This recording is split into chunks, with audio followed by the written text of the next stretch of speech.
আমার বউয়ের সাথে কথা বলছো। এইসব পাড়ার মানুষ দেখলে কি ভাববে বলো তো? কে কি ভাবলো তা দেখে আমার লাভ নেই। এত বড় সাহস, তুমি আমার মাকে অপমান করো? যেটা সত্য সেটা আমি হাজারবার বলবো। আজ শুধুমাত্র তোমার জন্য আমার সংসারে অশান্তি। তোমাকে ভালো ভালো বলে দিচ্ছি, তোমাকে যেন আমার বোর পাশে আর না দেখি। এই শালা, তুই জানিস আমি কে? আমার এক ফোনে তোর বউ তোর মুখে লাথি মেরে আমার কাছে চলে আসবে। আমি ওর বয়ফ্রেন্ড বয়ফ্রেন্ড। বন্ধুরা, ভালোবাসা কি আসলেই অন্ধ, নাকি অন্ধত্বের সুযোগ নিয়ে আমরা নিজেদের ধ্বংস ডেকে আনি? আজ আপনাদের শোনাবো এমনই এক করুণ ও বাস্তবমুখী গল্প, যা আমাদের সমাজের এক তিক্ত সত্যকে তুলে ধরে। গল্পের শুরু হয় রিয়াজ আর তুহিনাকে দিয়ে। তুহিনা এক গ্রামের প্রভাবশালী পরিবারের মেয়ে, আর রিয়াজ এক সাধারণ খেটে খাওয়া ডেলিভারি বয়। কিন্তু এই গল্পের পরতে পরতে লুকিয়ে আছে প্রতারণা, জেদ আর এক বুক হাহাকার। তুহিনা ভালোবাসত এলাকার চেয়ারম্যানের ছেলে রোহানকে।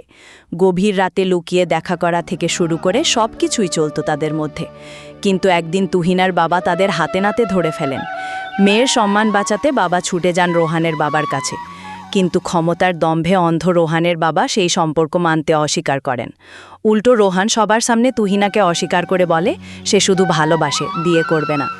অসহায় বাবা তখন নিরুপায় হয়ে গ্রামের সহজ সরল ছেলে রিয়াজের সাথে তুহিনার বিয়ে ঠিক করেন। রিয়াজ জানত না সে কার ঘর করতে যাচ্ছে। বিয়ের পর শুরু হয় আসল নাটক। তুহিনা কোনোভাবেই রিয়াজকে মেনে নিতে পারে না।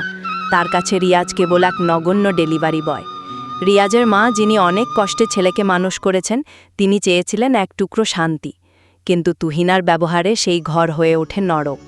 তুহিনা সবার সামনে শাশুড়িকে অপমান করে, এমনকি রিয়াজের গায়ে হাত তুলতেও দ্বিধা করে না। রিয়াজ সব সহ্য করে নেয় শুধু সংসারের মায়ায়। সে তুহিনাকে কথা দেয় তার কোনো অভাব সে রাখবে না। কিন্তু তুহিনার মন পড়েছিল সেই বিশ্বাসঘাতক রোহানের কাছে।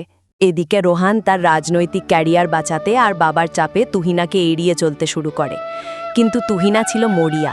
সে রোহানের সাথে দেখা করে এবং তাকে নিয়ে পালিয়ে যাওয়ার প্রস্তাব দেয়। রোহান বুঝতে পারে তুহিনাকে সরাতে না পারলে তার ভবিষ্যৎ অন্ধকার। সে কৌশলে তুহিনাকে উস্কানি দিতে থাকে রিয়াজকে সরিয়ে দেওয়ার জন্য। রোহানের প্ররোচনায় তুহিনা এক ভয়ঙ্কর পরিকল্পনা করে। সে বুঝতে পারেনি যে সে আসলে রোহানের হাতের পুতুল হয়ে উঠছে। এক রাতে যখন রিয়াজ তার মায়ের কোলে মাথা রেখে নিশ্চিন্তে ঘুমানোর স্বপ্ন দেখছিল, ঠিক তখনই নেমে আসে অন্ধকার। তুহিনা নিজের হাতে তার স্বামীকে শেষ করে দেয়। যে স্বামী তাকে সম্মান দিতে চেয়েছিল তাকেই সে সরিয়ে দিল নিজের পথ থেকে। কিন্তু ভাগ্যের কি নির্মম পরিহাস! পুলিশ তুহিনাকে গ্রেফতার করে নিয়ে যায়। রিয়াজের মা তার একমাত্র সম্বলকে হারিয়ে পাগল প্রায় হয়ে পথে বসে যান।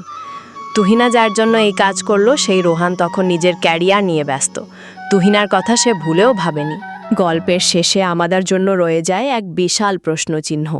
অবৈধ প্রেম আর মিথ্যে মোহের পেছনে ছুটতে গিয়ে তুহিনা কি পেল? একটা সাজানো সংসার ধ্বংস হলো, এক মায়ের কোল খালি হলো, আর তুহিনার নিজের জীবনটাও জেলখানায় অন্ধকার হয়ে গেল। বন্ধুরা, জীবনের সঠিক সিদ্ধান্ত নিতে ভুল করবেন না। বাইরের চাকচিক্য দেখে নিজের ঘরের মানুষটাকে অবহেলা করবেন না। আজকের এই ভিডিওটি আপনাদের কেমন লাগলো তা কমেন্টে অবশ্যই জানাবেন। ভালো থাকুন, সুস্থ থাকুন।